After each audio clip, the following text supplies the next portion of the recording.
Կրիպտովոլորտը Հայաստանում այլևս ազատ գոտի չէ։ Կենտրոնական բանկը սահմանել է խիստ կանոններ լիցենզավորումից մինչև ղեկավարների պարտադիր գրանցում։ Թեմայի շուրջ այսօր զրուցելու ենք կրիպտո տնտեսվարողների միության խորհրդի նախագահ Էդուարդ Ավետիսյանի հետ։ Շնորհակալություն հրավերը ընդունելու համար։ Ես եմ շնորհակալ։ Կրիպտոակտիվների մասին օրենքը մեզ մոտ Հայաստանում գործում է դեռևս 2025-ի հուլիսից։ Մի քանի օր առաջ էլ հունվարի 31-ին փաստորեն կենտրոնական բանկը հրապարակել է ոլորտը կարգավորող առաջին փաթեթը։ Ինչ փաթեթի մասին է խոսքը եւ ինչպես է դա կարգավորելու, ինչպես է անդրադառնալու շուկայի վրա։ Շնորհակալ եմ հարցի համար։ Հուլիսին անցած տարվա 2025-ի ընդհանուր օրենսդրական բազան է ֆիքսվել, թե ոնց պետք է ոլորտը աշխատի, եւ դրանով նաեւ լայն լիազորություններ են տրվել կենտրոնական բանկին, թե ինչ մանրամասն կարգավորումներ պետք է ոլորտում լինեն։ Եվ 2026-ի հունվարի 31-ին արդեն դրանք են հրապարակվել, այդ ենթաօրենսդրական ակտերը, որոնք որ բխում են օրենքից, որով որ արդեն մանրամասներն են ձևակերպված, թե օրինակ ընկերությունը կրիպտովոլորտում ծառայություն մատուցելուց լիցենզավորում անցնելու համար ինչ պահանջներ պետք է ունենա, ինչ կապիտալի պահանջ, ինչ փաստաթղթեր, ինչ վերահսկման մեխանիզմներ պետք է լինեն։ Այնտեղ կարևոր դրույթ է նաև կանխիկին վերաբերվող գործիքները, թե ինչ պայմաններում կարող են ընկերությունները կանխիկով աշխատել, այսինքն այս բազային պայմանները հիմա հրապարակվել են ու արդեն այս տարի պետք է ընկերությունները դիմեն լիցենզավորման համար։ Այն ընկերությունները, որոնք գործել են մինչև հիմա, մինչև օրենքի ընդունումը, ինչ պետք է անեն, ինչ ժամկետներում եւ ինչպես պետք է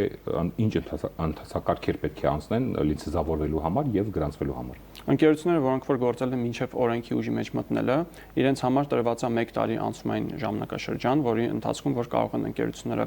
էլի ինչ որ չափով ազատ գործել եւ այս 1 տարվա ընթացքում լիցենզավորվել ու արդեն ոնց որ կանոնավորվել կանոնական կերպով աշխատել ոլորտում։ Եվ 2027 թվականի հունվարից սկսած արդեն բոլոր ընկերությունները այս ոլորտում արդեն լիցենզավորված պետք է լինեն։ Ինչ է անհրաժեշտ լիցենզիա ստանալու համար։ Այնտեղ շատ տարբեր պահանջներ կան, տասնյակ էջերով, հիմնական դրույթներից մեկը երևի կանոնադրական կապիտալն է, կախված ծառայության տեսակից, բրոկերային ծառայությունները օրինակ 20 միլիոն դրամի կապիտալ են պահանջում, չենջերը փոխանակման ծառայությունները սեփական կապիտալով աշխատող 50 միլիոն դրամի կապիտալ են պահանջում, այնտեղ ավելի բարդ պրոդուկտները, բորսա եւ օրինակ կրիպտոարժույթի թողարկում, դրանք ավելի մեծ կապիտալ են պահանջում։ Այնտեղ կա նաև պահանջ, ճիշտ նշեցիք, որ ղեկավար անձինք թե ինչ չափանիշների պետք է համապատասխանեն, պետք է կենտրոնական բանկի կողմից հաստատվեն ու այլ բազմաթիվ մանրամասներ կան, որոնց որ պետք է համապատասխանեն լիցենզիան ստանալու համար։ Ինչու հիմա որոշեցին դա օրենսդրական դաշտ բերել։ Ոլորտը, եթե չեմ սխալվում, երկար տարիներ է, որ բարձի թողի վիճակում է եւ Հայաստանում արկա է կրիպտովալյուտայի, կրիպտոարժույթի եւ գործառույթները, այսինքն արկ կա, վաճառք կա, ուղղակի ստվերում է դա աշխատել։ Հիմա ծավալը ուղղակի մեծացել է, չափերը արդեն ահագնացող էին եւ անհրաժեշտություն առաջացավ, որպեսզի դրանք օրենսդրորեն կարգավորվեն, թե այլ բան կա։ Պարզապես պետությունը որոշեց ժամանակի շնչին համապատասխան քայլել։ Վաճառքներից հիմնականը դա է, որ շեշտեցիք, որ ծավալները գնալով մեծացել են եւ իրականում տարիներ շարունակ ոնց որ պետությունը աչք է փակել այս ոլորտի վրա, ոնց որ բանի տեղ չի դրել, իր գոյությունը չի հաստատել եւ ոլորտի ներկայացուցիչները ինչքան էլ տարօրինակա տարիներ շարունակ մենք նույնպես պնդում էինք, ասում էինք պետք է ոլորտը կարգավորող օրենսդրություն լինի, պետք է խաղի կանոններ սահմանեն, որ իմանանք մենք ոնց ենք գործում, օրինական դաշտում գործենք, ոչ թե մոխրագույն գոտիում գործենք։ Ինչ որ պայի հասունացավ այդ հարցը, կառավարության անդամները ու վարչապետի գլխավորությամբ իրանք ասացին, որ արդեն ժամանակը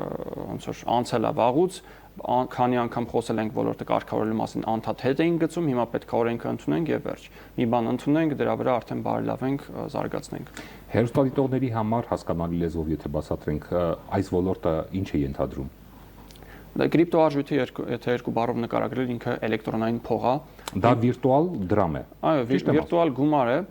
Հիմնական երկու կրիպտոարժույթը կուզեմ շեշտել, մեկը բիթքոինն է, որը որ ասում են թվային ոսկի, որ ինքը սահմանափակ քանակի է ոսկու նման, որ ինքը ապակենտրոն է, ինքը ինչ որ մեկի կողմից չի վերահսկվում, այսինքն ամբողջովին ինտերնետում ոնց որ մարդկանց քաղաքացիների ձեռքում է շրջանառվում, եւ մյուս հիմնական կրիպտոարժույթը դա stable coin-ներն են USDT Tether-ի գլխավորությամբ, որոնք որ $1 ֆիքսված կրիպտոարժույթ են, այսինքն դրանք ստաբիլ արժեք ունեցող կրիպտոներ են, իրանք հիմնականում օգտագործվում են փոխանցումներ անելու, վճարումներ անելու միջպետական փոխանցումներ, առևտուր եւ այլն, որոնք որ հարմար է ոնց որ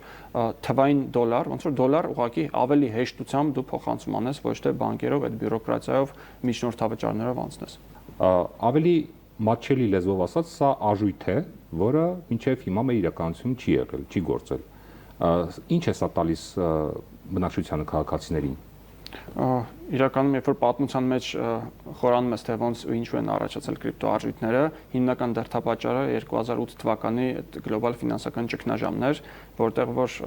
ինտերնետի անարխիստները հասկացան, որ պետքա փողը տարանջատել պետությունից, որ չպետքա փողը անդադ ինֆլյացիայի ենթարկել, այդտեղից ստեղծվեց բիթքոին իր 21 միլիոն հատ ֆիքսված պաշարով, որ ոսկունման սահմանափակ պետքա լինի, նաև պետությունից պետքա տարանջատ լինի, որ այնտեղ, չգիտեմ, ցենզուրա չլինի, քաղաքական նպատակներով չօգտագործվի փողը որպես գործիք, որպես զենք, այսինքն պետքա մարդկանց պատկանի ու ժամանակի ոնց որ օրինակ տարանջատվել է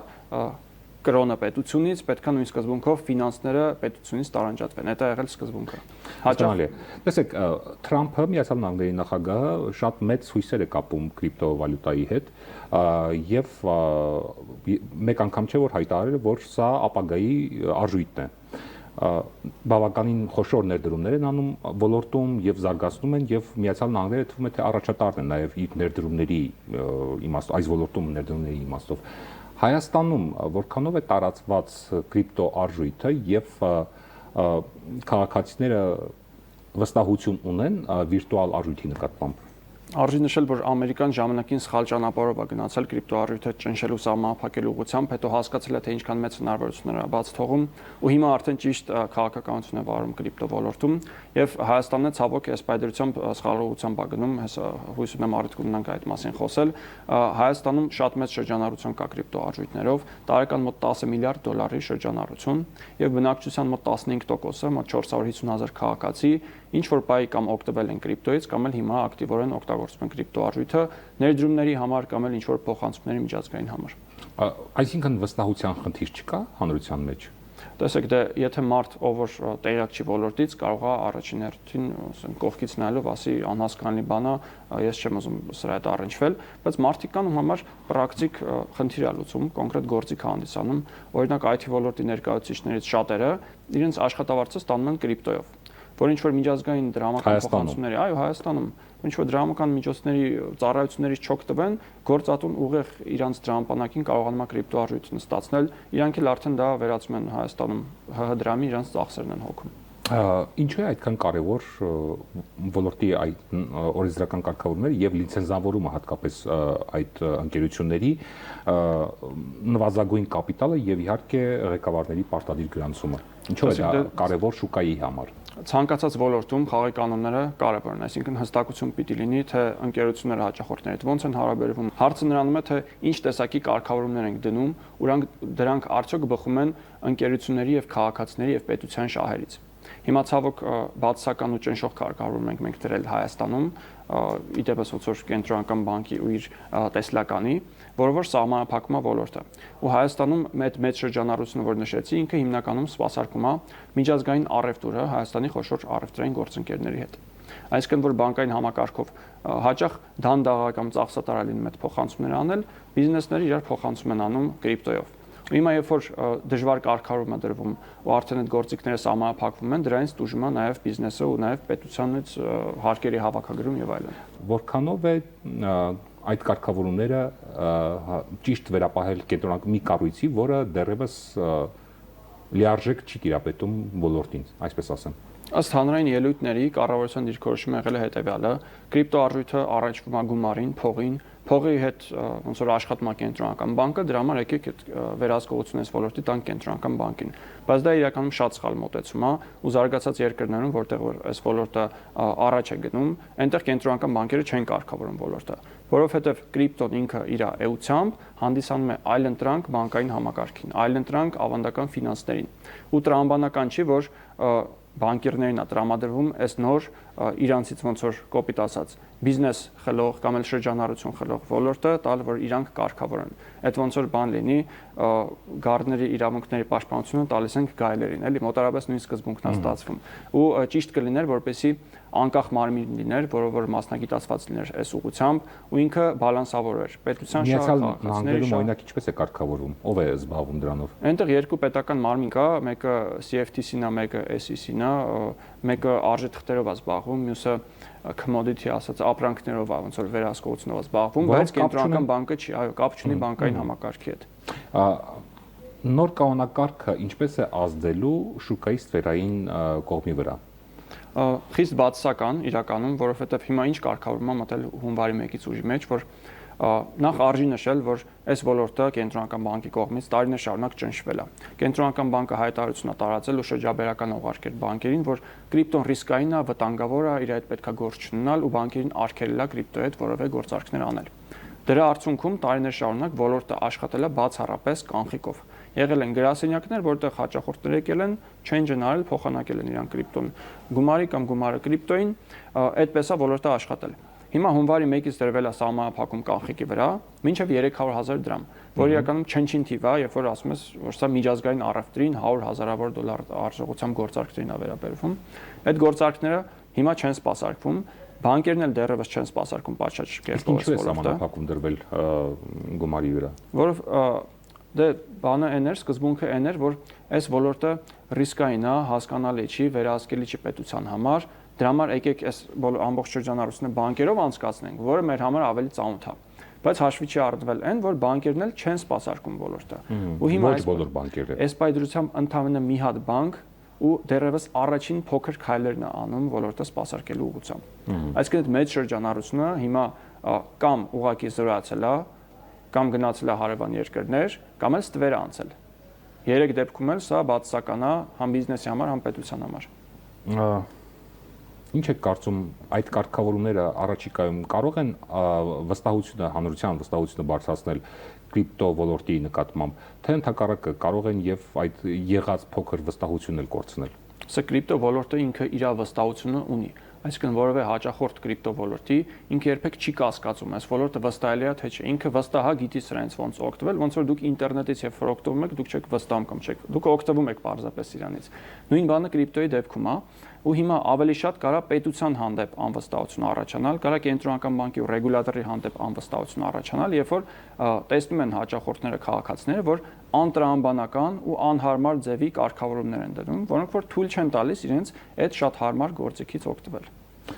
Դուք ձեր մտահոգությունները հայտնել եք կենտրոնական բանկին կամ միգուցեև օրենսդրական կարգավորումները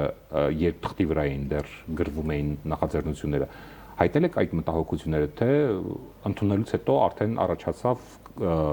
անհրաժեշտությունը, որպեսզի խոսեք բացերի մասին։ Հայտնել ենք արդեն 2 տարի շարունակ մենք կենտրոնական բանկի հետ կոմունիկացիայի մեջ ենք, բայց իրանց աշխատելավոճը այն է, որ իրանք ուղղակի որոշում են ինչ պետք է անեն ու դա թելադրում են։ Այսինքն նրանք չեն լսում, պարտադրում են։ Այո, պարտադրում են, նրանք չեն լսում ոլորտի կարիքները, չեն նայում թե բիզնես process-ները ընդհանրապես ոնց են աշխատում, չեն խորանում գործարքների տրամաբանության մեջ։ Իրանք սովոր են, որ բանկային համակարգում սա սենց է աշխատում, եկեք այս նույն կանոնները բերենք նույն ձև կիրառենք այս նոր ոլորտի վրա։ Բայց դա այսպես ավանդականը չի աշխատում այս դեպքում։ Այո, դա չի աշխատում, մենք հիմա ստիպված նաև այլ կառույցներում ենք բարձրաձայնում հարցերը, այլ նախարարություններում ու մասնավորապես ազգային ժողովում, ու ազգային ժողովի դեկտեմբերում հանձնաժողովի նիստին քննարկման ժամանակ պատգամավորները իրենք էլ համոզվեցին, թե ինչքան չհիմնավորված են կենտրոնական բանկի ներկայացուցիչների փաստարկները, ու այդ ժամանակ հանձնաժողովը նաև որոշում կայացրեց, որ միջ գերատեսչական հանձնաժողով է ստեղծվելու, որպեսզի բալանսավորի կենտրոնական բանկի ազդեցությունը, որպեսզի կենտրոնական բանկը միակ թելադրողը չլինի այդ ոլորտում։ Հույս ունենք, որ դրանով նաև արդյունք կստանանք։ Հայաստանում ոլորտի ընկալման հետ խնդիր կա թե հանրության շերտերի բազմաշերտ հատվածում, նաև ղեկավար մարմիններում կենտրոնական բանկը դա կլինի թե պետական կառավարման համակարգը կլինի, որտեղից է առաջացել այդ անջրպետը եւ որը նաև վստահության կարելի ասել ամենակարևոր կոմպոնենտն է, որը կարող է մարդկանց մոտ այդ վստահությունը կամ ամրապնդել կամ պակասեցնել։ Ճիշտ եք ասում, հիմնականում այդ կոմունիկացիայի ու գիտելիքի բացը գալիս է նրանից, որ հանրությունը ու պետական պաշտոնյաները բավականին ինֆորմացված չեն ոլորտից։ Չեն պատկերացնում սա իրենց ինչ է ներկայացնում ու ոնց է աշխատում։ Հիմա մեր երկրի տեսլականը ո՞րն է այս ոլորտի հետ կապված։ Վատը այնա, որ տեսլական ընդհանրապես չկա ձևակերպված ու դա պետք է լինի առաջնային խնդիրը։ Երբ որ կառավարությունը ասի, որ այս ոլորտի հանդեպ այս տեսլական ունենք, որ պետք է, օրինակ, այնպես կարգավորենք, որ այս ոլորտը զարգանա, որ միջազգային ներդրումներ կան, ըստ դրա միջազգային փորձը արդեն կուսումնասիրվի, կվերլուծվի, հարցումներ կգնա խոշոր ընկերություններին, թե որոնք են այն բարենպաստ կարգավորման միջավայրները, որտեղ որ դուք կուզեք աշխատել կամ որն է լավ կամ որն է վատ կարգավորում, ըստ դրա արդեն որոշումներ կկայացվեն։ Իսկ հիմա շատ հեղեղուկ վիճակում է ու չկա ընդհանուր տեսլական ու անգամ եթե վնաս հասցվում ոլորտին, կարող է ոչ մեկին էլ դա չհետաքրքրի։ Դրա հետևանքները ծանր են լինելու պետության համար, թե չէ։ Հետևանքները ծանր են, որովհետև էլի ասեմ, 10 միլիարդ դոլարի շրջանառությունը ահռելի թիվ է։ Ու այդ ամեն ինչը նաև վերաբերվում է հիմնականում վերաբերվում է միջազգային առևտրին։ Եթե այդ շրջանառությունը երկրից դուրս է գալիս, նշանակում է տնտեսությունը դանդաղում է։ Եթե այդ առևտրաշրջանառությունը գնում է ստվեր, նշանակում է պետության համար անտեսանելի է ու այդտեղ հարկեր են թաքցվում։ Երկու սցենարն էլ շատ բացասական են ու պետք է ոնց որ ոլորտին համահունչ ու տրամաբանական կարգավորումներով շարժվել։ Դուք տվյալների եք տիրապետում այսօր հանրապետության բնակչության քաղաքացիների քանի տոկոսն է օգտվում կրիպտո ոլորտից։ Մոտ 15%-ը օգտվում է կրիպտո ոլորտից, մոտ 450,000 քաղաքացի։ Դրանք բիզնեսմեններ են, թե դա ֆիզիկական անձինք են հիմնականում, գերակշռող մեծամասնությունը։ Մեծ շրջանառությունը, այդ երևի 10 միլիարդից մոտ 8 միլիարդ դոլարը բիզնեսների միջոցով է անցնում, մի քանի 100 ընկերությունների միջոցով է անցնում, բայց նաև շատ մեծ հասարակ քաղաքացիների հոսք կա, որը որ ոլորտում պարզապես ներդրող է ու հիմնականում կրիպտոարժույթ առնում են, ծախում են կամ երկարաժամկետ պահում են որպես թվային ոսկի։ Շնորհակալություն մեր հարցերին պատասխանելու համար։ Մենք զրուցում էինք կրիպտո տնտեսվարողների միության խորհրդի նախագահ Էդուարդ Ավետիսյանի հետ։ Ցտեսություն։